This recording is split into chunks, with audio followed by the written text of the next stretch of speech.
হয়েছে ওই যুবকের প্রতি এত বেশি খুশি হয়েছেন, আসমানের সকল দরজাগুলো খুলে দিয়েছেন।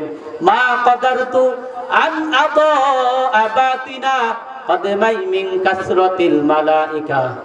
আসমানের ফেরেশতাদের আগমনের কারণে এত বেশি ফেরেশতা দুনিয়ার জমিনের মধ্যে আল্লাহ সুবহানাহু ওয়া তাআলা পাঠিয়েছেন, যেই কারণে ফেরেশতাদের আগমনের কারণে, আধিক্যের কারণে আমি নবী মুহাম্মদ সাল্লাল্লাহু আলাইহি সাল্লাম জমিনের মধ্যে পুরা পায়ের তালু রাখার জায়গাটুকু পাই না।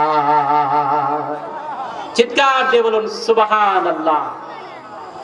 এত বেশি ফেরেশতা আল্লাহ দুনিয়ার জমিনের মধ্যে প্রেরণ করেছেন। ওই যুবকের ঈমানের প্রতি আল্লাহ এত বেশি খুশি হয়েছে যে আসমানের সমস্ত দরজা খুলে দিয়েছেন। রহমতের ফেরেশতাগুলো জমিনের মধ্যে এত বেশি এসেছেন, যাদের কারণে আমি নবী